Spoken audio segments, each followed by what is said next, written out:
वस्तायत का शिकार आलिया हमजा का जेल से ख़त। लिखती हैं, निहत्ती और बेगुनाह ख़वातीन को झुकाने के लिए कितने गिर गए कुछ लोग।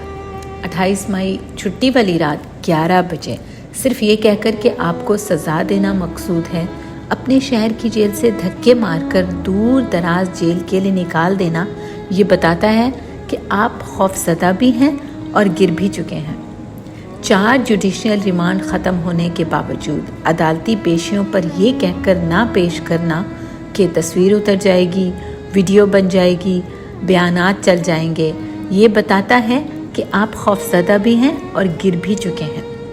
29 मई बरोज़ बुध ज़मानत होने के बावजूद अगली जुमेरात यानी 8 दिन तक रिहाई ना होने देना, सरगोधा पेशी पर अदालत के बाहर मियांवाली पुलिस का तीसरे नए केस में गिरफ्तारी के लिए खड़ा रहना, गुजरांवाला पुलिस का कई रोज़ सरगोधा जेल के बाहर अदालती हुक्मनामा ना मिलने के बावजूद हमारी गिरफ्तारी के लिए खड़ा रहना, जुमेरात सुबह लाहौर अदालती पेशी पर इस डर से ना भेजना कि कहीं लाहौर ATC अपने कई रोज़ पहले से जारी किए गए रूपकार पर घर न भेज दे, बता रहा है कि आप खौफज़दा ही नहीं, डरे सहमे हुए हैं। जहां दिन में इंसाफ नहीं मिलता, वहां टॉर्च की रोशनी में रात के 9 बजे सेशन जज के घर के बाहर अदालत लगवाकर घुप अंधेरे में एक मुज़हका खेज़ इल्ज़ाम पर रिमांड लेना बता रहा है कि आप खौफज़दा भी हैं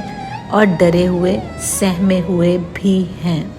फिर अगले 4 रोज़ा जिस्मानी रिमांड के नाम पर भूखा प्यासा एक वीरान जगह पर सादा कपड़ों वालों की ज़ेरे निगरानी तलुए आफ्ताब से रात 8 बजे तक बंद कर देना बता रहा है कि आप खौफज़दा भी हैं और डरे सहमे हुए भी।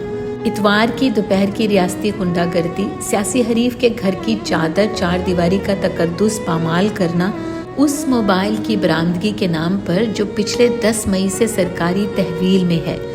ना सिर्फ मेरी मासूम बेटियों का मोबाइल, उनके लैपटॉप, सब कुछ उसी तहवील में है जिनके हुक्म पर बरोज़ इतवार एक दफ़ा फिर कई मुसल्लह अफराद की मौजूदगी में मेरे घर पर धावा बोला गया।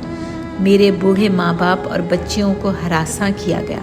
उनके मोबाइल एक दफ़ा दोबारा छीन लिए गए। यही कुछ सनम के घर भी हुआ। यही कह सकती हूँ, कुछ लोग बहुत ही गिर गए हमें गिराने में। सियासत तो बहुत दूर रह गई, आप तो इंसानियत से भी बहुत नीचे गिर गए।